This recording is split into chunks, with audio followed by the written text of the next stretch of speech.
The Redbud Ride was a project of London Downtown Incorporated, our Main Street program here in London, in 2008. The first year, the ride was actually on my 50th birthday. Had only 26 riders. Almost all of them were from here in Laurel County. The following year, we grew to 53 riders, and London Downtown was on the verge of dropping the event. They said it was a fun 2 years, but it was time to move on to something else. We had a long discussion about the Redbud Ride and the prospects and how if promoted properly, it could grow into a much bigger ride. So we asked London Downtown to not drop the ride, to give it one more year, and we thought that maybe we could get up to 100 riders. And we actually had 310 riders. That was in 2010. And of course last year we had over 1,400 registrations, so it's grown exponentially since then. Last year the registrations were from 26 states, and when we run the zip codes, we found out that 96% of our participants are from more than 100 miles away. So they're coming from long distances away to ride the Redbud Ride. We always have cyclists from Ontario. We get them from out west in Utah, Colorado, Wyoming, Idaho. They come back year after year after year. The Redbud Ride has 4 routes. It starts with a 26-mile yellow route. The yellow route is almost all flat. You've got one hill leaving town and one coming back to town, but other than that, it's all flat. We've got the orange route, which is 34 miles. It's more for intermediate riders. It will have 2 rest stops. I should have said the yellow route has 1 rest stop. The orange route has 2 rest stops. It's a mixture of rolling hills and flat. Then we have our metric century, which is a 62-mile route, and it just has a mixture of everything. And then our big red route is 100 miles. It's been chosen as the best century route in America by Active.com. But my only advice is to try to get as much time in the saddle as you can, and pick out a route that you're comfortable with the distance. And just remember, you have all day to do that route. And all you have to do that day is ride a bicycle. So don't bring any stress other than that to the ride, and you'll do fine. A big percentage of the red and the green routes are through the Daniel Boone National Forest. And those sections are some of the riders' favorite sections of all. They go down Hazel Patch Road, which goes near Wildcat Mountain Battlefield, but probably their favorite part of the ride of all is along the Rockcastle River, along Highway 89. And it's just gorgeous there. You have the Daniel Boone National Forest on both sides of the road, the Rockcastle River on one side of the road, and it is just absolutely gorgeous. And it's one of those sections of road that there's almost no automobile traffic at all. So it's almost like riding on a big wide bike path. Well, Tussy Hill is one of those hills that's just legendary. You've gone in the Redbud Ride, you've pedaled along Highway 89 for several miles up and down those gentle hills, and then you turn right and cross the upper Rockcastle River.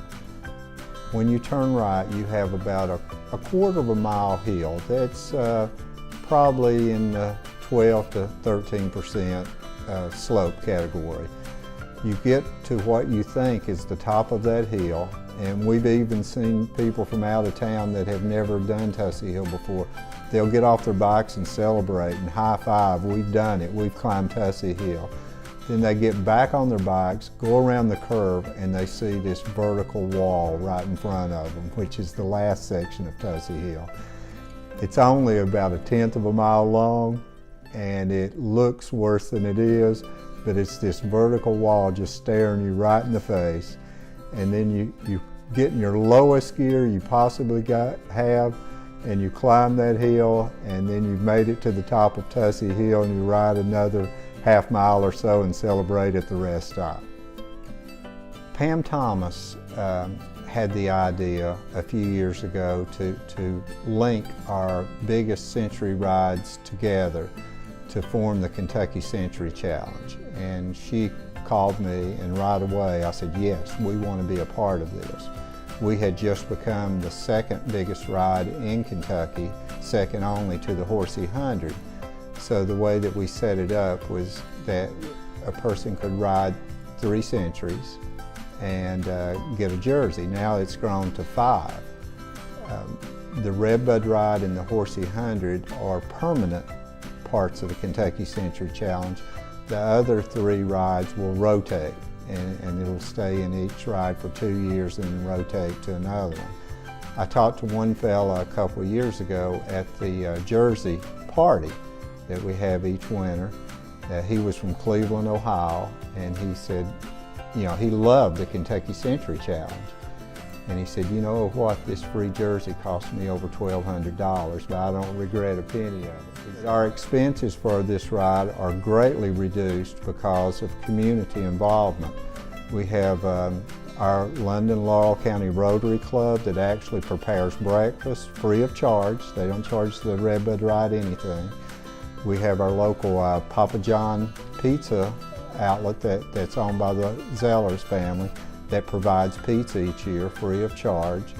We get a lot of the rest stops, the volunteers that staff those, they bring homemade baked goodies, so that cuts our costs down greatly. We have a lot of business sponsors in our community. Of course, our title sponsors are local hospital, St. Joseph's of London. We have a couple other big sponsors in Highlands Diversified, which is a manufacturing company here that makes satellite dishes and a lot of other products. Have a brand new sponsor this year that we're very excited about, and that's Capital Bicycles. One of the things that the Redbud ride is known for is our jerseys, and we try to keep them very modestly priced. They're $55, and they're Peak 1 jerseys, and most years they have an Argyle theme, and they will again this year too.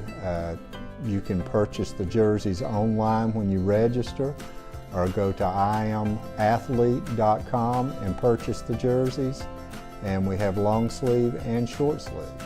My favorite aspect of the Redbud ride is to see all these out-of-town guests come here and tell us how great our cycling roads are and how they wish they had cycling roads like that back home with no car traffic, and how friendly that our volunteers are and how people have made them feel so welcome to come to our community. And you know what's been a big offshoot of the Redbud ride is almost every weekend after the Redbud ride, from spring all the way up to fall, we'll have at least one cycling club from the Midwest that will come spend the weekend here just to ride parts of the Redbud ride. The best place online to find more information about the Redbud ride is our website, which is www.redbudride.com, and also our Facebook site, and just type in the Redbud ride, and there'll be tons of pictures, there will be videos. You can also go to YouTube and type in the Redbud ride, and you'll have a lot of videos that riders have taken throughout the years, and you can get a good feel for what goes on there. Hi everyone, this is Nathan from the Kentucky Cycling YouTube channel. We hope you've enjoyed this episode of the Kentucky Cycling Connection series. Many thanks to Rodney Hendrickson of the Redbud Ride for agreeing to be interviewed. As always, if you enjoyed the episode, please like the video and subscribe to the channel on YouTube. Thanks!